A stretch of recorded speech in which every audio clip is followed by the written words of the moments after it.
Friends देखिए, अब आपको मैं दिखाती हूँ। यहाँ पर लेकर आए हैं हमें सौंफ, पालक, गाजर और जो जो कज़न बताती जा रही है। आप बताती जाओ, मैं अपनी यूट्यूब फैमिली को दिखाती जाती हूँ। ये सबसे पहले ये जो लंबे लंबे ये क्या है? ये लहसुन है। अच्छा, ये लहसुन है, ग्रीन लहसुन। और इसके अंदर सौंफ है। और ये क्या है? ये धनिया, ये पालक।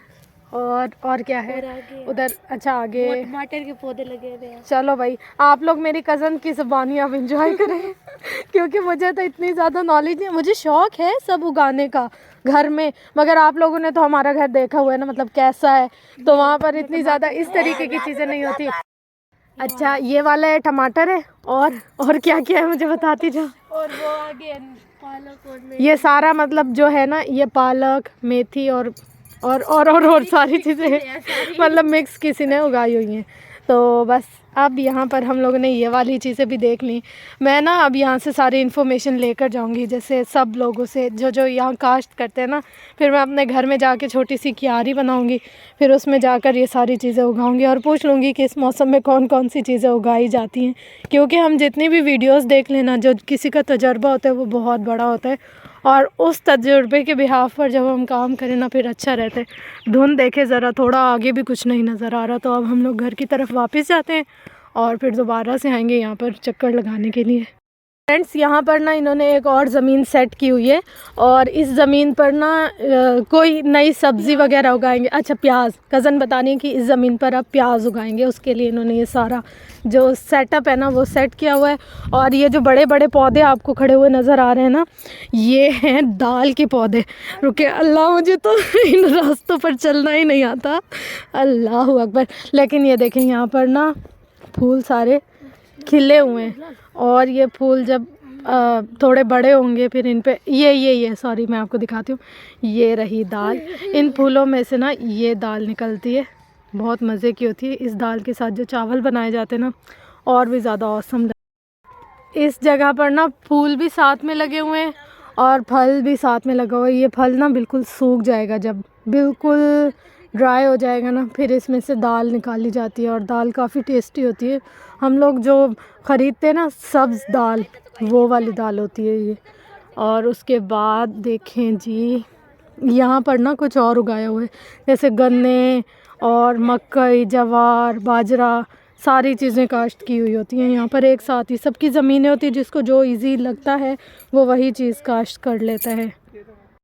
फ्रेंड्स, अब आपको मैं दिखाती हूँ गंदम कैसे होती है। ये वाली जो है ना, इस पर थोड़ी थोड़ी सी बड़ी होगी, अभी पीली तो नहीं हुई यार। इस पर शबनम गिरी हुई कितनी फिट लग रही है। अम्मी को मैं कहती हूँ, अम्मी पंजाब लेके जाए, अम्मी इतना टाइम लेकर ही नहीं आती। इतना मज़ा आता है ना फ्रेंड्स यहाँ पर आकर। ये देखिए, गंदम ना सारी इसके ऊपर वो शबनम पूरी रात की गिरी हुई है। और ये देखिए, एक मिनट में आपको दिखाती हूँ।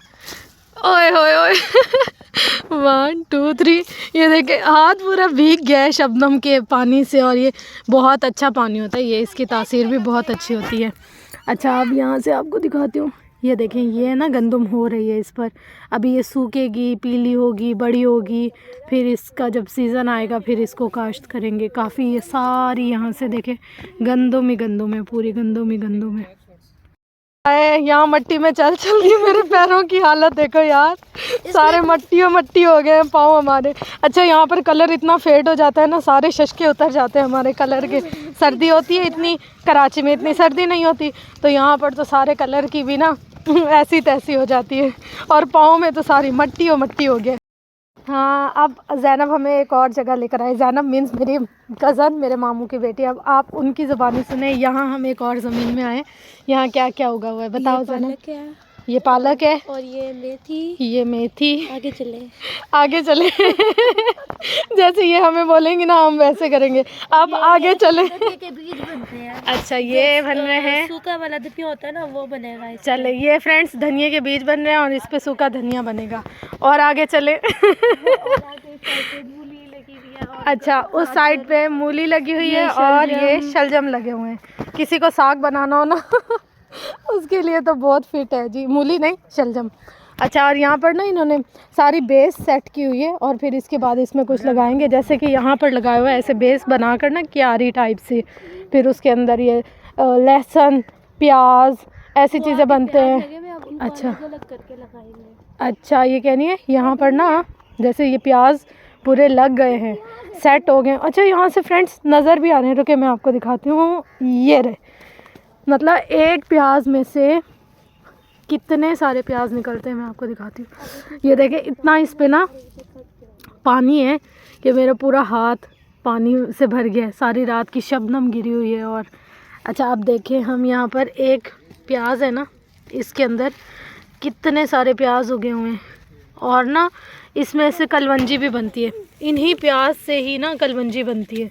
तो ये लोग ना कलवंजी भी बनाएंगे इसी से, जो प्याज के बीज होते हैं उसको कलवंजी कहा जाता है। और यहाँ पर वहाँ पर देखे थोड़ा सा ना वो भी लगा हुआ है, क्या कहते हैं उसको, तुलसी का पौधा। और वहाँ पर तुलसी के ना बीज सूख रहे हैं, और इसके जो बीज सूख जाते हैं फिर उससे बनता है तुखम बालंगा, वो बनेगा वहाँ पर। और हम आपको प्याज की ज़ियारत करवाते हैं। यहाँ देखे छोटे छोटे से प्याज बने हुए, लगे हुए हैं, बने हुए हैं। छोटे छोटे क्या हुए हैं? अच्छा आम के पौधे वो बता रही हैं, यहाँ पर छोटे छोटे से हुए हैं। यार मुझे तो बहुत फैसिनेट करती है विलेज लाइफ, इतनी ज़्यादा ना, आपकी बहन का बस नहीं चलता वो यहाँ पर ही बैठी रहे हमेशा के लिए। अल्लाह अकबर। हाँ देखें, जो चीज़ मैं आपको बता रही थी, यहाँ पर ना ये इनके बीज बन रहे हैं, जो कलवंजी बनेगी ना उसके ये पूरा फूल बनेगा, इसके अंदर काले काले से बीज होंगे, और ये फिर बीज बड़े हो जाएंगे, फिर इससे कलवंजी निकलेगी। और ये जो तिनके आपको नज़र आ रहे हैं ना फ्रेंड्स, इन तिनकों से ना झाड़ू बनती है। जैसे ये तिनके तोड़ तोड़ कर जाते हैं, फिर इनसे झाड़ू बनाते। वो वाली बांस वाली झाड़ू ना मैं आपको घर चल कर दिखाती हूँ। ख़वातीन आती हैं यहाँ से तोड़ तोड़ कर जाती है और फिर झाड़ू बनाती। फ्रेंड्स ये देखें, जब भी कोई बाग लगाया जाता है ना तो उसकी स्टार्टिंग कैसे की जाती है। यहाँ पर इन्होंने जैसे सेटअप किया हुआ है, कोई भी मखसूस जैसे आम का हो गया, माल्टे का हो गया, जिस भी चीज़ का इन्होंने बाग लगाना हो तो उसके जो पौधे होते हैं ना उनको इस तरीके से पहले ग्रो करते हैं। एक स्पेसिफ़िक रेंज तक जब वो ग्रो हो जाते हैं, फिर उनको ग्रो होने के बाद यहाँ से निकाल कर जड़ समेत फिर किसी और जगह जाकर बाग वगैरह लगाए जाते हैं। और यहाँ पर इन्होंने ये जो दरख्त का सेटअप किया हुआ है ना फ्रेंड्स, इन दरख्त का भी बहुत ज़्यादा फ़ायदा है। एक तो जब तक इनको फल चाहिए होता है वो फल ले लेते हैं, उसके बाद जो कीकर, शीशम, टाली इस तरीके के जो है ना उनको फिर ये लोग सेल कर देते हैं। लकड़ी भी काफ़ी ज़्यादा फ़ायदेमंद होती है यहाँ की। अगर हम एक दरख्त भी लेना कोई 70, 75, 65 इस रेंज में आ जाते हैं। जो बड़े होते हैं, जो छोटे होते हैं, जैसे साइज़ होता है या ग्रोथ होती है पौधों की, दरख्तों की, उसी हिसाब से बिकते हैं। भिंडी के बीज भी लगे हुए हैं। अच्छा यहाँ पर ना कज़न बता रही है कि यहाँ पर ना भिंडी के बीज लगे हुए हैं, और फिर इन बीजों को ना यहाँ से निकाल कर फिर भिंडी की काश्त की जाती है।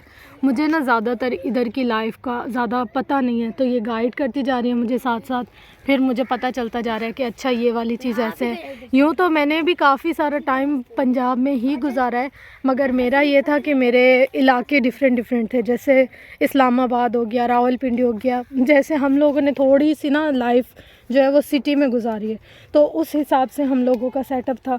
और थोड़ी सी लाइफ गांव में गुजारी है तो वो बस घर में या स्टडी में, तो फिर इतना ज़्यादा उसके हवाले से मुझे गाइडनेस नहीं थी। तो अब जैसे कज़न गाइड करती जा रही है ना, फिर मुझे पता चलता जा रहा है। ये जो छोटे छोटे से खाले टाइप बनाए हुए हैं, अभी तो खैर ये सूखे हुए हैं, मगर इनमें ना पानी भी जारी होता है अक्सर से।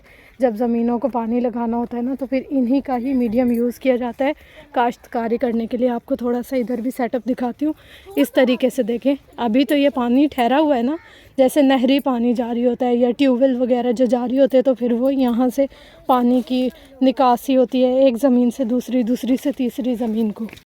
दिनों से वापस घर आकर ना पहला काम है पाँव धोने का, इसलिए हम लोग पहले पाँव धो ले। मैं इतने अच्छे खुद से उससे लेकर आई, मैंने कहा अम्मी यहाँ पर ना खुस्सों से शशके लगाएंगे, कोई खुस्से का सीन ही नहीं है यहाँ पर, ना ही बंद जूती का। सारे पाँव के और जूतों के बेड़े गर्क हो जाते हैं, और मुझे कोई शौक़ नहीं है अपने पाँव के बेड़े गर्क करने का। इतनी ज़्यादा मट्टी होगी ना पूरे पाँव में और जूतों में, अल्लाह जूती की कोई हालत ही नहीं रही। चले जी, पाँव धुल गए हैं, अब साफ़ हो गया, अब सुकून आ गया। अल्लाह इतना ज़्यादा अच्छा लग रहा है पाँव धोने के बाद, तो वाह।